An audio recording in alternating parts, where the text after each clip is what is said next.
envíame a mí. Y por todo el mundo y predicar el Evangelio a toda criatura. ¿Y quién irá? Que por nosotros hablará. Heme aquí, Señor, envíame a mí.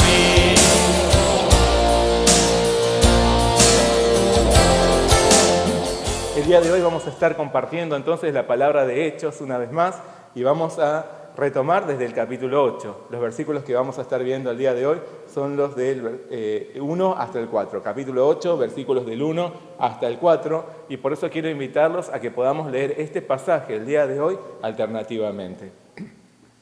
Vamos a leer juntos, alternativamente. Y Saulo consentía en su muerte. En aquel día hubo una gran persecución contra la iglesia que estaba en Jerusalén, y todos fueron esparcidos por las tierras de Judea y de Samaria, salvo los apóstoles.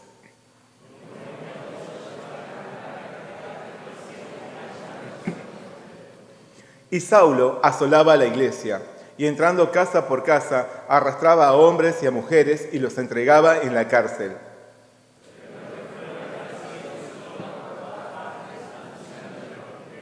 Muy bien, hasta ahí es la palabra del día de hoy. Es un pasaje breve pero muy, muy intenso. Vamos a orar juntos primeramente antes de escuchar el mensaje. Señor, Padre Celestial, te damos muchas gracias en esta mañana. Gracias por permitirnos retomar la palabra del libro de Hechos. Ayúdanos para que esta palabra sea de gran bendición para nuestra vida, que nos fortalezca, que nos anime a salir adelante con tu evangelio a pesar de cualquier circunstancia. Señor, te damos muchas gracias por esta palabra. Ayúdanos a ver tu constante control en todas las cosas y anímanos, Señor, guíanos. Te pedimos todo en nombre del Señor Jesucristo. Amén. Vamos a leer el versículo clave del día de hoy. Es el versículo 4. Vamos a leerlo a una voz. Pero los que fueron esparcidos iban por todas partes anunciando el Evangelio. Esparcidos, pero no vencidos. De acuerdo a la Asociación Puertas Abiertas, hay más de 380 millones de cristianos en el mundo que actualmente están bajo persecución. Esto es 1 de cada 7 cristianos. El año pasado, más de 4.000 cristianos fueron asesinados por su fe en África, el continente con más ejecuciones religiosas. Durante su ministerio, Jesús sufrió desprecios, maltratos y acechanzas. A pesar de su incontenible amor, terminó siendo rechazado. Pero él advirtió que no sería el único. El Señor les anticipó a sus seguidores que así como él había sido perseguido, ellos también padecerían persecución. Les dijo: el siervo no es mayor que su Señor. Si a mí me han perseguido, también a vosotros os perseguirán. Pero asimismo agregó: si han guardado mi palabra, también guardarán la vuestra. Ninguna amenaza en contra del Señor o de sus discípulos concluye sin la victoria absoluta del Dios Altísimo. A fin de impedir la obra de Dios pueden surgir persecuciones y amenazas en nuestra contra, pero la palabra seguirá progresando. Puede que seamos agitados y que aparezcan adversidades, pero el reino de Dios seguirá extendiéndose. Puede incluso que seamos esparcidos, pero nunca vencidos. Los propósitos de Dios son inquebrantables. Por más que se levanten adversarios que amenacen su obra, nada podrá detener su voluntad. Nada podrá hacer frente a su poder. No hay potestad terrenal o espiritual que pueda oponérsele.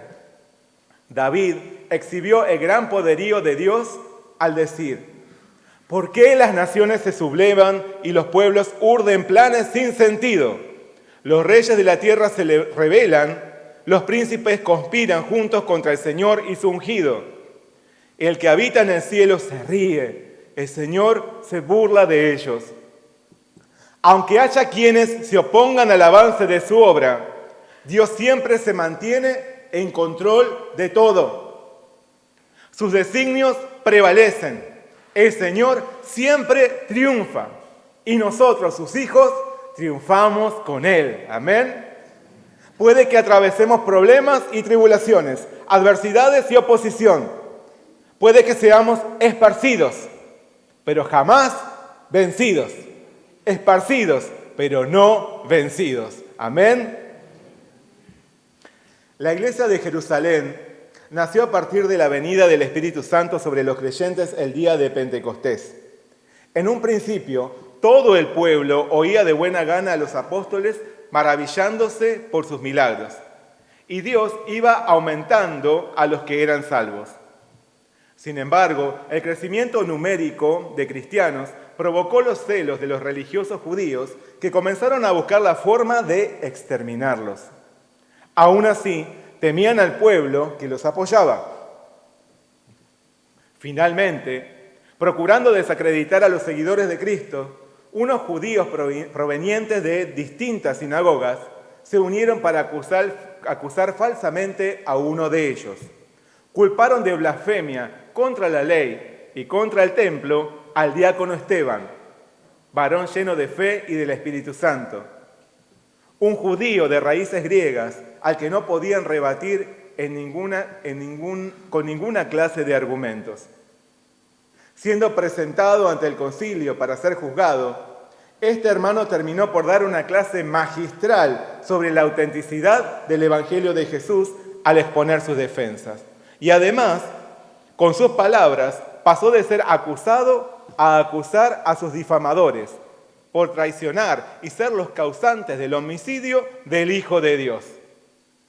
Esta declaración enardeció a los oyentes, que no aguantando más sus palabras, arrastraron a Esteban fuera de la ciudad y lo apedrearon hasta matarlo.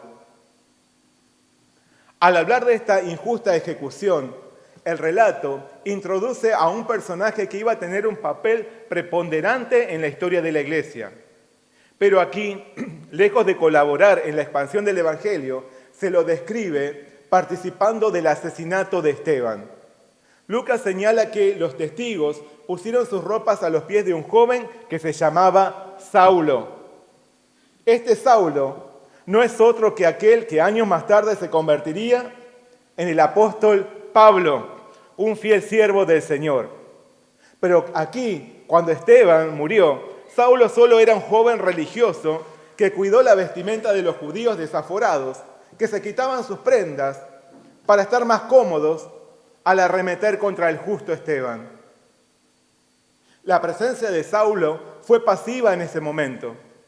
Aún así, la palabra nos dice que Saulo consentía en su muerte. Por más que se mantuvo al margen de la lapidación, aprobaba en su corazón aquel terrible asesinato. Tiempo después, él mismo reconocería ante el Señor: cuando se derramaba la sangre de Esteban, tu testigo, yo mismo también estaba presente y consentía en su muerte y guardaba las ropas de los que lo mataban. En esa época no se permitía hacer duelo alguno por quienes eran ajusticiados por sus crímenes. Por eso, los cuerpos de los ejecutados por sus delitos solían ser arrojados a una fosa común o se los sepultaba con rapidez sin ninguna muestra de respeto. Pero al igual que sucedió con Jesús, en la muerte de Jesús, hombres piadosos llevaron a enterrar a Esteban e hicieron gran llanto sobre él. Hubo quienes le rindieron honores y le dieron sepultura a aquel admirable siervo de Dios. La muerte de Esteban no pasaría desapercibida. Tal es así que desencadenó una terrible cacería contra los cristianos. Frente a las acechanzas, los creyentes se diseminaron para no ser arrestados y asesinados. Lucas nos dice que en aquel día hubo una gran persecución contra la iglesia que estaba en Jerusalén y todos fueron esparcidos por las tierras de Judea y de Samaria, salvo los apóstoles. La edad de oro de la iglesia había llegado precipitosamente a su fin. Aquellos que disfrutaban de una armonía de una amorosa comunión orando juntos y teniendo todas las cosas en común, fueron violentamente separados. Por esta causa, los hermanos se esparcieron por las zonas rurales de las regiones judías y samaritanas. Aún así, los apóstoles permanecieron en Jerusalén, manteniendo una comunidad con quienes lograron evitar la brutal persecución. Por su parte, la ejecución de Esteban produjo un gran impacto también en Saulo, como si hubiese despertado en él un profundo celo por defender la identidad religiosa de su nación, como si él hubiese encontrado el propósito de su vida, que a partir de ese momento sería el de recorrer la tierra para buscar y cazar a los cristianos, apresarlos y aniquilarlos como si fuese una plaga indeseable. Hechos describe que Saulo asolaba la iglesia y entrando casa por casa arrastraba a hombres y a mujeres y los entregaba en la cárcel. De un consentimiento pasivo, Saulo pasó a un protagonismo activo y dañino contra la iglesia. No miró de lejos la persecución y la probó en su interior, sino que se puso al frente de ella. Saulo dirigía la persecución. Saulo era la persecución. Su propósito estaba en asolar la iglesia, hacer destrozos en la iglesia, hacer estragos en la iglesia. Arremetía contra los cristianos, irrumpiendo en sus casas para arrastrarlos por la fuerza y meterlos en la cárcel. En los comienzos de la iglesia, los hermanos disfrutaban de una dulce comunión de amor en sus hogares. Ellos, perseverando unánimes cada día en el templo y partiendo el pan en las casas, comían juntos con alegría y sencillez de corazón. Además, todos los días, en el templo y por las casas, no cesaban de enseñar y predicar a Jesucristo. La iglesia de Jerusalén había crecido a partir de la adoración al Señor en comunidad y por medio de las reuniones hogareñas donde los hermanos compartían el pan y la palabra de Dios. Pero Saulo se propuso destruir esta fraternidad y la expansión del evangelio, irrumpiendo incluso en la intimidad de los hogares. Con espíritu nacionalista, al entrar casa por casa, pretendía no solo aplicar violencia física, sino sobre todo violencia moral, para desalentar a cualquiera que se atreviese a seguir las enseñanzas de aquella secta, para advertir a los que osasen proteger a sus profesantes. El accionar de Saulo nos recuerda la perversidad en los tiempos más oscuros en la historia de la humanidad. Como cuando los egipcios invadían las casas de los hebreos buscando a los hijos varones recién nacidos para arrojarlos en el río. O cuando Herodes envió a sus soldados a Belén a asesinar a los pequeños menores de 2 años, asaltando los hogares de los pobladores. O cuando en la Inquisición los religiosos irrumpían en las casas y arrastraban a quienes acusaban de practicar la brujería para quemarlos vivos en la hoguera. O cuando las tropas nazis allanaban propiedad tras propiedad en busca de judíos para apresarlos y condenarlos.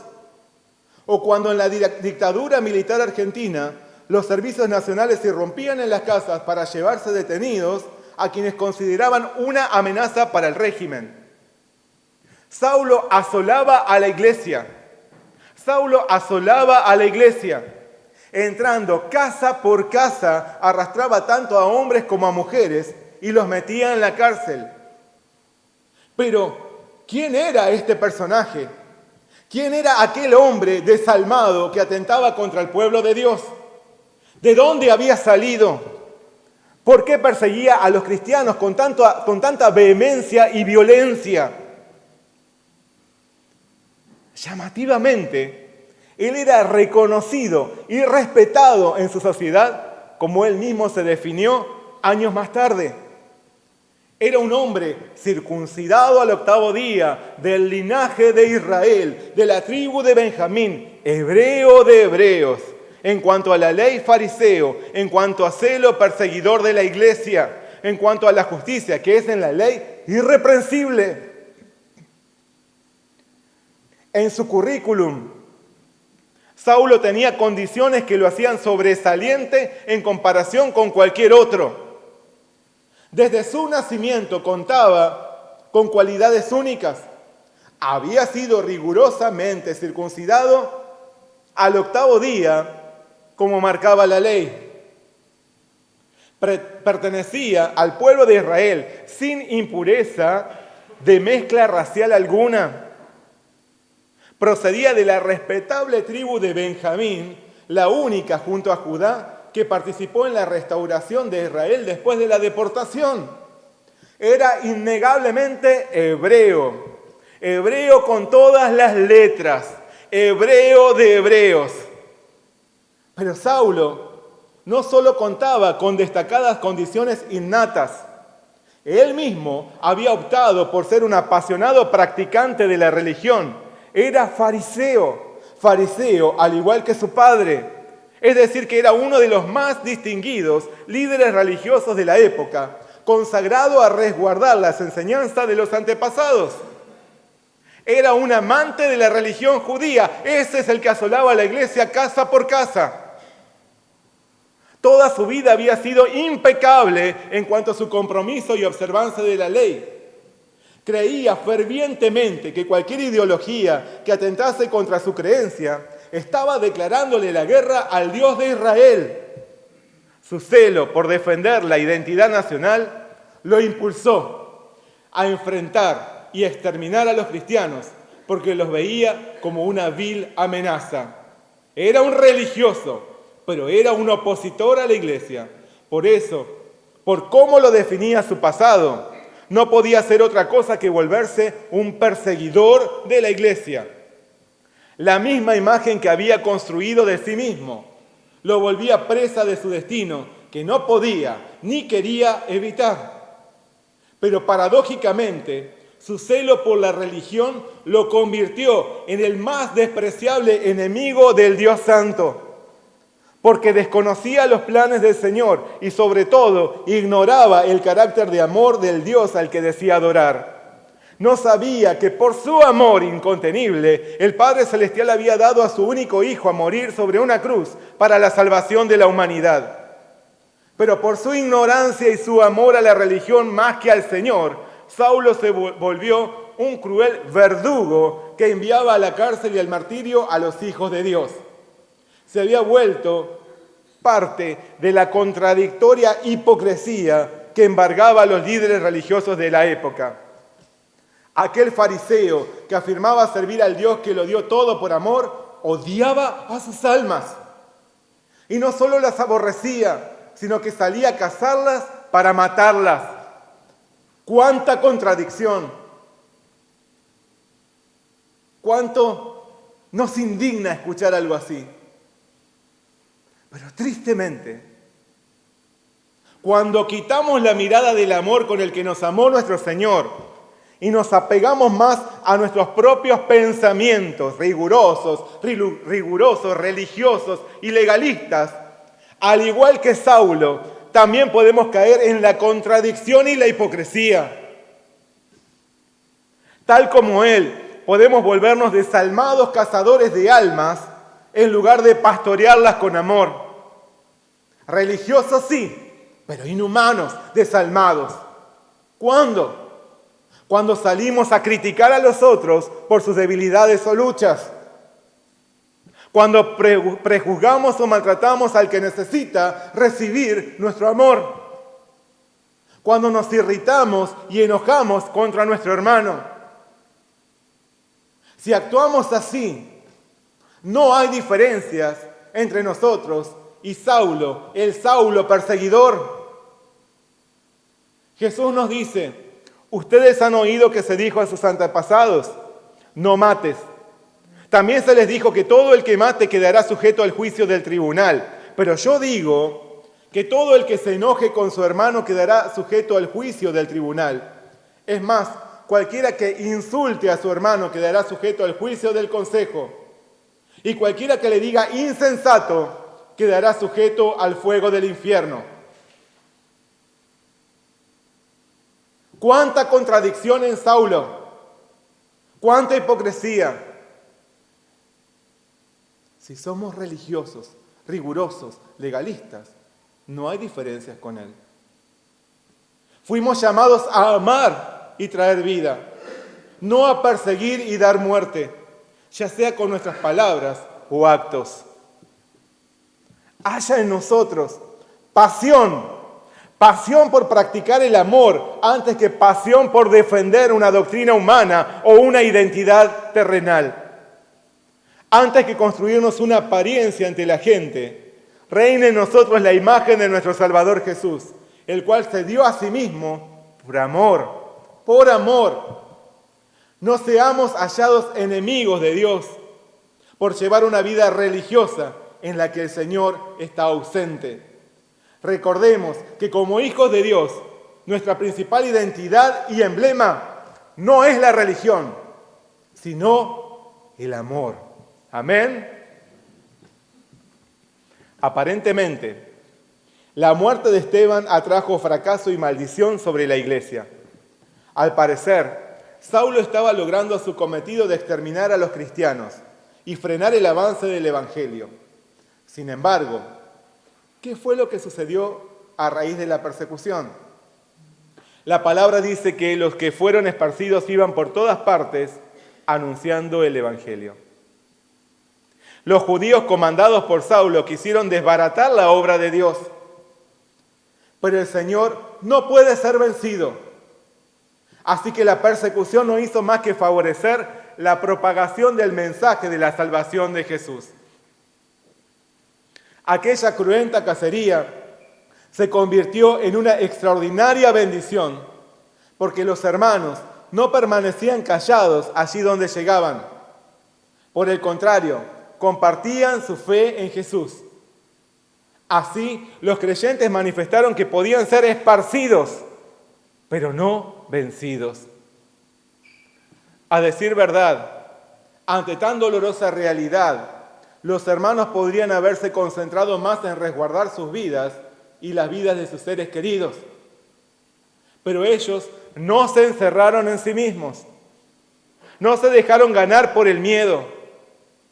No miraron la tormenta que los cubría, sino al Dios Todopoderoso que está aún más alto que cualquier tempestad. Por eso, a pesar de las circunstancias, los creyentes se mantuvieron firmes en su convicción y en su labor. En medio de tiempos tan cruciales y apremiantes, perseveraron en la fe. Reconocían que a los que aman a Dios, todas las cosas les ayudan a bien. Por lo tanto, podían exclamar con toda certeza: ¿quién nos separará del amor de Cristo? Tribulación o angustia, o persecución, o hambre, o desnudez, o peligro, o espada. Antes, en todas estas cosas, somos más que vencedores por medio de aquel que nos amó. Los hermanos supieron cómo reaccionar en medio del tiempo de prueba. En medio del tiempo de prueba. No se desanimaron, no decayeron, no abandonaron su fe. A pesar de que eran injustamente perseguidos, pusieron su total dependencia y prioridad en el Señor, porque confiaban absolutamente en Él conforme a lo que aseguró. Yo sé los pensamientos que tengo acerca de vosotros, pensamientos de paz y no de mal, para daros el fin que esperáis. Los primeros cristianos soportaron el fuego de la persecución, porque su vista estaba en los cielos y no en la tierra. Confiaban que esta leve tribulación momentánea produce en nosotros un cada vez más excelente y eterno peso de gloria. Los creyentes sufrieron una prueba mortal, pero siguieron adelante en el Señor. Sufrieron una prueba mortal, pero siguieron adelante en el Señor. ¿Y nosotros? ¿Cómo es nuestra actitud ante la prueba? ¿Cuál es nuestra reacción al pasar por el desprecio, el rechazo o el maltrato a causa de nuestra fe? ¿Cómo nos comportamos cuando somos sorprendidos por las tribulaciones? Lejos de entristecernos, desanimarnos, quejarnos o renunciar a todo, Santiago nos dice: hermanos míos, tened por sumo gozo cuando os halléis en diversas pruebas, sabiendo que la prueba de vuestra fe produce paciencia. ¿Estás pasando por un duro tiempo de prueba? La prueba tiene como fin conducirnos al Señor y aprender a esperar pacientemente en Él, con confianza, con alegría a pesar de la adversidad, porque sus pensamientos hacia nosotros son de bien, son pensamientos de paz y no de mal, porque Él nos ama, Él no nos abandona ni busca perjudicarnos. Conforme a su inquebrantable fidelidad, Dios obrará. Él siempre vence.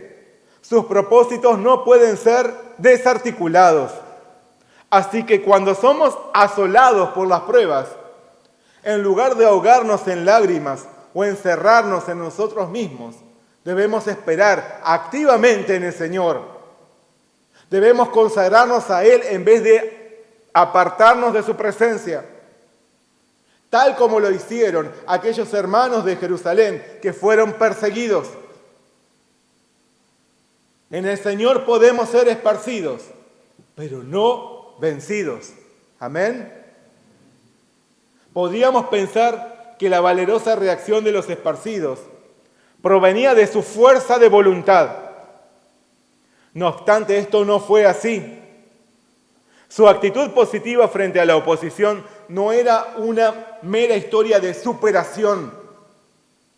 La fortaleza de los esparcidos provenía de su comunión permanente con el Señor. Su valor provenía de la llenura del Espíritu Santo que los movía e impulsaba a continuar su misión. Por eso, no había barreras que pudieran detenerlos. No había distracciones que los desviasen de la meta. No había asuntos mayores que acapararan su atención. Tenían bien asumido y bien en claro cuál era el propósito de sus vidas. Y este propósito no era el cumplimiento de sus sueños humanos. Este propósito no era su propio propósito, sino el propósito de Dios para ellos. En Cristo estaba su razón de ser, como Pablo que declaró: para mí el vivir es Cristo y el morir es ganancia. Así que la verdadera fortaleza para vencer las pruebas proviene de nuestro Dios. Pero ¿con qué motivo nos fortalece nuestro Señor? ¿Para qué transforma la adversidad en bendición? ¿Para qué? ¿Para que cumplamos nuestros propios sueños terrenales y llevemos una vida cómoda y fácil? Observemos la historia. ¿Acaso la vida de los esparcidos sería cómoda? ¿Les sería fácil vivir como desterrados? Por supuesto que no. Todos sus sueños y planes humanos quedaron truncados. Tuvieron que dejar sus hogares, sus familias, sus ocupaciones, sus proyectos. Pero estaban gozosos. Estaban gozosos porque contaban con la compañía del Señor. Tenían un propósito de vida y les aguardaba una gloriosa recompensa celestial. Jesús les había dicho a sus discípulos: bienaventurados los que padecen persecución por causa de la justicia, porque de ellos es el reino de los cielos. Bienaventurados sois cuando por mi causa os vituperen y os persigan y digan toda clase de mal contra vosotros mintiendo. Gozaos y alegraos, porque vuestro galardón es grande en los cielos, porque así persiguieron a los profetas que fueron antes de vosotros. ¿Cómo no tendrían gozo los hermanos al ser perseguidos? Los aguardaba una maravillosa recompensa en los cielos, un galardón incomparable, un trofeo invaluable. Pero ¿dónde está? ¿Dónde está el galardón detrás del cual nosotros corremos? ¿Dónde está el galardón que estás persiguiendo? ¿En los cielos o en la tierra? Es simple. Si tu galardón está en los cielos, el gozo del Señor llenará tu corazón a pesar de las más duras batallas. Pero si el galardón que esperás está en la tierra, difícilmente puedas mantenerte en pie si es que todo se derrumba a tu alrededor. Evidencia de esto son los hermanos de Jerusalén, que fueron esparcidos, pero no vencidos. Por eso, si no buscamos vivir conforme al deseo del Señor, si no tenemos en mente llevar una vida para cumplir sus propósitos, todavía no lo conocemos. Porque quien conoce al Señor no puede estar tranquilo, sino vive para dar a conocer su salvación. No puede estar tranquilo sin llevar su misión. Dios no desea vernos devastados, atormentados, derrotados o apagados por la persecución. No desea vernos devastados, atormentados, derrotados o apagados por las pruebas. Por el contrario, Él desea fortalecernos y levantarnos por medio de su Espíritu Santo. Pero las pruebas son necesarias.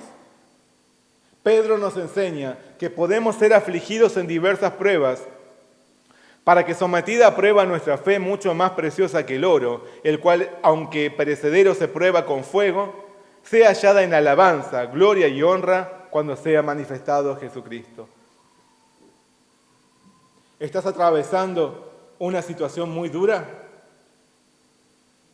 Nuestra fe se refina como el oro a través de las pruebas. ¿Lo crees?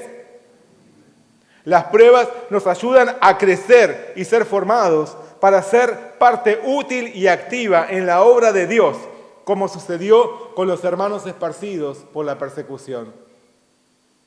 Contrario a lo que podríamos pensar, las pruebas no representan la maldición o la desatención del Señor hacia nosotros. Hebreos nos declara que el Señor al que ama disciplina y azota a todo el que recibe por hijo.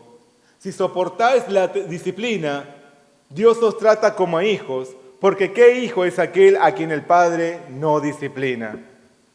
Por lo tanto, ante la prueba, perseveremos en el Señor. Acerquémonos aún más a Él, y Él responderá. Llevemos su misión contra viento y marea, y Él obrará. Amén.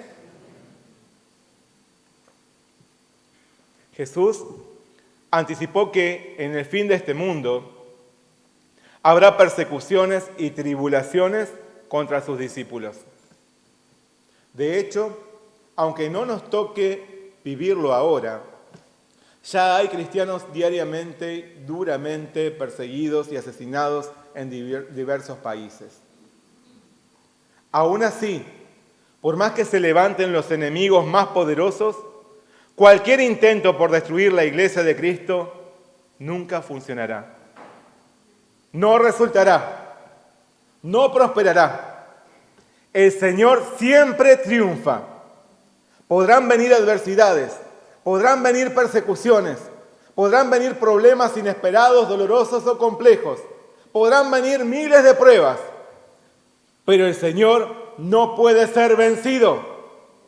Satanás podrá llevar adelante toda su estrategia, podrá hacer uso de todo su arsenal para exterminar la obra de Dios, pero el Señor prevalecerá, el Señor vencerá. Por eso, ante las pruebas, vivamos gozosos, apoyados en su victoria, orando para ser llenos del poder de su Espíritu Santo, continuando nuestra labor de proclamar el Evangelio de Jesucristo. Confiemos en que nuestro Señor conduce siempre todo para bien. Por más que los tiempos se vuelvan duros, mantengámonos firmes, siendo practicantes del amor que hemos recibido. La victoria es de nuestro Dios. Amén. Podemos ser esparcidos, pero nunca vencidos. Amén. Vamos a orar juntos. Señor Padre Celestial, te damos muchas gracias por tu palabra en esta mañana. Gracias, Señor, porque a través de ella tú nos animas a seguir adelante, siendo representantes de tu amor en esta tierra. Señor, gracias porque por medio de tu palabra tú nos enseñas a llevar una vida en la cual reflejemos tu imagen en nuestro corazón y no una mera vida religiosa que puede llegar a volverse enemiga de tu plan, de tu propósito.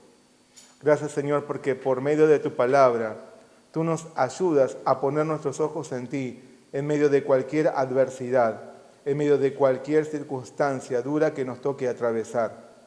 Tú nos ayudas a sabernos redimidos y con un propósito de vida, para que en tiempos de desolación podamos también nosotros continuar con la labor que nos has otorgado.